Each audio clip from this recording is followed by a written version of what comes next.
अब हम देखने वाले हैं कनेक्टिव्स या फिर लॉजिकल ऑपरेटर्स या फिर लॉजिकल ऑपरेशंस। ओके, तो ये क्या है? Every statement must be either true और फॉल्स बट नॉट बोथ। हर एक स्टेटमेंट जो है या तो ट्रू होना चाहिए या फिर फॉल्स होना चाहिए, ना कि दोनों। Sometimes two different statements are combined to have a new statement which is called compound statements. जब भी आप किसी भी दो स्टेटमेंट्स को आप कंबाइन कर दोगे तो उसे हम क्या कहेंगे? कंपाउंड स्टेटमेंट्स कहेंगे। ओके, और जो आपने ये दोनों स्टेटमेंट्स को कंबाइन करने के लिए जो चीज़ यूज़ की है उसे हम कहेंगे connectives. Connectives are as below. पहला कनेक्टिव है हमारा नेगेशन। तो नेगेशन क्या होता है? If P is a statement then not P, इसको नॉट P भी हम प्रोनाउंस करेंगे, is called a negation of P। इसको हम कुछ इस तरह से लिखते हैं, ठीक है, ये 4 तरह से लिखते हैं। एग्ज़ाम में तो मोस्टली ये और ये दोनों वे में लिखा रहता है। ओके, और read as a not P। जो नॉट P है वो यूनरी कनेक्टिव है। क्यों यूनरी? ये यूनरी है क्योंकि इसके अंदर हमें एक ही स्टेटमेंट चाहिए होता है उसे नॉट करने के लिए, as only one statements are required for the negation. If P is true then not P is false, if P is false then not P is true. तो ठीक है, एक स्टेटमेंट का एग्जांपल ले तो ही ड्रिंक्स टी, तो उसका not P क्या होगा? He doesn't drink tea. True table देखे तो ये P के लिए और ये नॉट P के लिए। ट्रू है तो फॉल्स, फॉल्स है तो ट्रू। ओके, सेकेंड है हमारा कंजंक्शन या फिर एंड, या फिर आप इसको ऐसे ये जो एक ही ये लाइन है उसको हटा दो तो फिर ये जो सिंबल बनेगा वो भी हमारा कंजंक्शन रिप्रेजेंट करता है, या फिर उल्टा भी कहो जो भी। कंजंक्शन की डेफिनेशन क्या है? When two or more statements are combined by the word and the compound statement is known as conjunction. जब भी आप दो या दो से ज़्यादा स्टेटमेंट को एंड से कंबाइन करते हो तो वो बनेगा हमारा conjunction statement. Okay, written as P and Q, read as P and Q, P conjunction Q, या फिर P मीट Q। ओके, तो एग्ज़ाम में कुछ भी आए तो तब समझना कि ये हमें कंजंक्शन पूछा है। ओके, कंजंक्शन है इज़ अ बाइनरी कनेक्टिव। क्यों? क्योंकि यहाँ पे हमने देखो ये दो स्टेटमेंट के बीच में इसे यूज़ किया है, दो मतलब बाइनरी कनेक्टिव, इसे इसलिए हम कहेंगे इसे बाइनरी कनेक्टिव। ठीक है, ये याद रखना। But and while are treated as equivalent words to and. जब भी हमें बट और वाइल वर्ड दिया गया है तो हमें क्या समझना है? वो एक तरह से एंड वर्ड है। The truth value of P and Q and P are same. ठीक है, इसके अंदर आप जैसे कि 1 इंटू 0 करो या 0 इंटू 1 करो तो आंसर तो एक ही आएगा ना, 0। इसके लिए इसके अंदर ऑर्डर मैटर नहीं करता है क्योंकि ये एंड एक तरह से क्या होता है? मल्टीप्लिकेशन होता है। P and Q is true only when both are true, otherwise is false. तो ये जो हमारा कंजंक्शन का टेबल है ना, उसमें सिर्फ एक ही ट्रू वैल्यू है, और वो ट्रू वैल्यू कब आएगी? जब दोनों ट्रू होंगे तभी, और बाकी तीनों केसेस में वो होगा फॉल्स। एक स्टेटमेंट का एग्जांपल देखते हैं। He likes acting, he did, और क्यू है हमारा ही ड्रिंक्स वाटर। तो P एंड Q क्या बनेगा? ही लाइक्स एक्टिंग, और यहाँ पे हमें एंड से इसे जॉइंट करना पड़ेगा, ड्रिंक्स वाटर। ओके, सिंपल है। ट्रूथ टेबल देखते हैं P एंड Q का। तो पहले P लिख देंगे और Q लिख देंगे। ये कैसे लिखते पता है ना?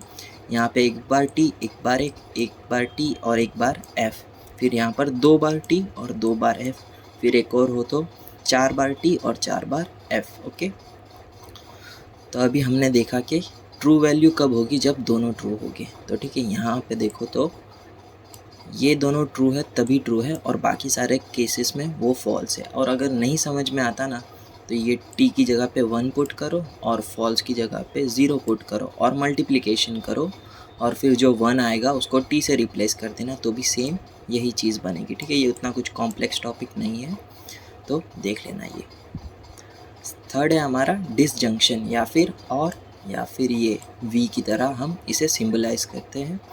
तो डिसजंक्शन की डेफिनेशन क्या है? जब हम दो से ज़्यादा स्टेटमेंट्स को और वर्ड से जॉइंट करते हैं तो फिर वो कंपाउंड स्टेटमेंट क्या होगा? हमारा डिसजंक्शन। रिटन एज PVQ, ये V की तरह लिखा हुआ है, ठीक है, और रीड एज अ P और Q, P disjunction Q, P join Q, okay, ये ध्यान रखना। और डिसजंक्शन भी बाइनरी कनेक्टिव है, क्यों? क्योंकि हमने यहाँ पर दो स्टेटमेंट्स के बीच में उसे यूज़ किया है।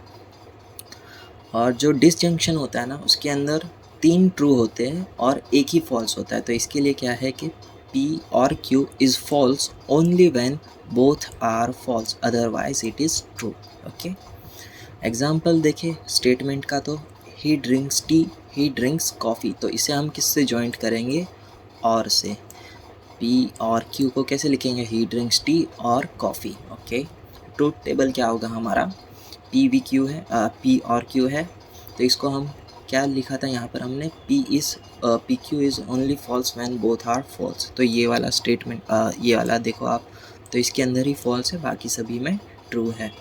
अगर नहीं समझ में आए तो फिर 1 और 0 और पता है ना प्लस करते हैं हम और में, ओके। तो आप ये ट्रूथ टेबल याद रखना, ठीक है। ये जो हमारा डिसजंक्शन है उसके 2 और सब टाइप्स है, एक्सक्लूसिव और इंक्लूसिव। और इंक्लूसिव है ना, ये जो और कोई नहीं बल्कि यही है, इसको हम इंक्लूसिव और भी बोलते हैं। तो इंक्लूसिव पहले देख लेते हैं, आइदर P इज़ ट्रू और Q इज़ ट्रू और बोथ आर ट्रू, ठीक है। आइदर एक T है, एक T के लिए कहना चाहता है ये सेंटेंस, एक बार Q के लिए मैंने यहाँ पे अल्टरनेट कर दिया और 2 T के लिए, तो इसके लिए हमारे 3 T आएंगे। ये कहना चाहता है, ये और कुछ नहीं बल्कि हमारा डिसजंक्शन ही है। और एक्सक्लूसिव और ये देखने जैसा है, आइदर P इज़ ट्रू और Q is true but both are not true, ठीक है। या तो फिर यानी इसका ट्रूथ टेबल हमने ऑलरेडी पहले चैप्टर में देखा है, तो इसमें क्या होगा? ये 2 T है, ओके, यहीं लिख देता हूँ, ठीक है, यही हमारा है। तो ये क्या कहना चाहता है कि जब एक बार T होगा तभी ट्रू होगा और जब बोथ होंगे तब ट्रू नहीं होगा, यानी फॉल्स होगा। तो इसका ट्रूथ टेबल कुछ इस तरह से रहेगा, FTTF, ओके। और इसको डिनोट हम कुछ XOR के ये इस तरह से करेंगे, ओके। XOR का एग्जांपल देखें तो आई शैल गो फॉर वॉक और आई शैल वॉच TV। तो इसमें देखोगे तो अगर इसको मैं और से नहीं जोड़ पाऊँगा, क्यों? क्योंकि यहाँ पे ये जो एक सिनेरियो बता रहा है वो बाहर वॉक करने के लिए जा रहा है और ये घर पर TV देखने के लिए कह रहा है। Here the connective or is used in exclusive manner, that is either one or the other is possible at a time, ठीक है। ये दोनों एक साथ तो पॉसिबल है नहीं, but both are not possible. ये कहना क्या चाहता है? या तो ये वाला काम होगा या फिर ये वाला काम होगा, दोनों साथ में नहीं होंगे, जो ये डेफिनेशन को इनडायरेक्टली इंडिकेट कर रहा है, ओके। फोर्थ है हमारा कंडीशनल या फिर कहो इम्प्लीकेशन। तो इसमें क्या है definition? Many statements are the form of if P then Q, such statements are called conditional statements. तो कुछ स्टेटमेंट्स होते हैं जैसे कि उनका टाइप होता है, जैसे कि इफ़ P then Q, तो उसे हम कहेंगे कंडीशनल स्टेटमेंट्स। उसको कुछ हम इस तरह से लिखते हैं P एरो Q, और उसको रीड करने के लिए बहुत सब है हमारे पास option. P implies Q, if P then Q, P only if Q, P is sufficient for Q, Q is necessary for P, Q if P, और ये दोनों को भी ले सकते हो आप, जैसे कि P कंडीशनल Q, ये तो इम्प्लाइज तो आ चुका है, ओके। और इसमें ये जो PQ है उनके भी कुछ नाम है। P को हम कह सकते हैं हाइपोथेसिस या तो एंटीसीडेंट, और जो Q है उसे कहेंगे हम कंक्लूजन या फिर कंसिक्वेंट। और ये जो हमारा P इम्प्लाइज Q है, ठीक है, या फिर मैं कहीं P कंडीशनल Q भी कहूँ तो समझ लेना कि यही इसकी बात कर रहा हूँ। P इम्प्लाइज Q क्या होगा? P implies Q is false only when, ठीक है। इसके अंदर भी वही चीज़ है कि 3 ट्रू है और एक ही फॉल्स है, तो वो फॉल्स कब है वो देख लेते हैं तो फिर आसानी रहेगी। Is false only when P is true and Q is false. False कब रहेगा? जब P ट्रू होगा और Q फॉल्स रहेगा, तभी आएगा हमारा फॉल्स, और बाकी सब में आएगा ट्रू, ओके। एक स्टेटमेंट का एग्जांपल देखते हैं, tomorrow is a holiday, tournament will be played. तो P कंडीशनल Q क्या होगा? इफ़ टुमारो इज़ हॉलीडे, तो इसके अंदर हमें 2 चीज़ यूज़ करनी होगी, इफ़ और फिर उसके बाद देन। हमने यहाँ पे देखा था ना, इफ़ P देन, P की जगह पे हम P और Q की जगह पे स्टेटमेंट रख दो, बन गया आपका स्टेटमेंट। तो इसके अंदर ट्रूथ टेबल क्या रहेगा हमारा, अभी हमने देखा जब ट्रू और फॉल्स रहेगा तभी फॉल्स रहेगा, बाकी सब में वो ट्रू रहेगा। ठीक है, कुछ इंपॉर्टेंट टॉपिक है ये देख लेना। Converse of P implies Q is Q implies P, कुछ नहीं किया है, पोजीशन स्वैप कर दी है और कुछ नहीं है। इन्वर्स में क्या होगा, आपको ये दोनों जो है वेरिएबल्स उन्हें नेगेट कर देना है। और कॉन्ट्रा पॉजिटिव में क्या होगा, पहले आप कन्वर्स करो फिर इन्वर्स अप्लाई कर दो, तो बन गया वो आपका कॉन्ट्रा पॉजिटिव। यानी क्या किया, P इम्प्लाइज Q था, Q इम्प्लाइज P कर दिया, फिर हमने नेगेट अप्लाई कर दिया, तो फिर ये क्या बन गया हमारा कॉन्ट्रा पॉजिटिव। ओके, ये याद रखना, ठीक है, ये याद कर लो। P इम्प्लाइज Q क्या है, नॉट P और Q, नॉट P और Q। ठीक है, ये जो हमने लिखते हैं ना यहाँ पर TFF होता है, वो कैसे आया वो देखते हैं। मैं क्या दिया है, नॉट P और Q। ओके, तो मैं नॉट P लिखता हूँ, इसका सिंबल कहाँ है, नहीं ये नहीं है, ठीक है, नॉट P। ओके,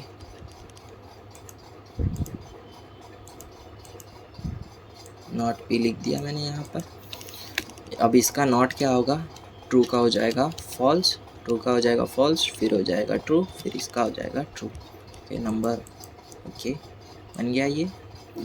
और अब हमें क्या करना है, नॉट P और Q, नॉट P और Q और Q। ओके, अब ठीक है, अब ये ऑपरेशन परफॉर्म करते हैं हम।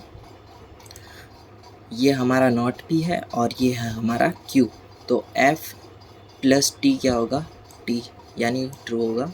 F प्लस F, F होगा। ओके, और T प्लस T क्या होगा हमारा, ट्रू, और T प्लस F क्या होगा, T।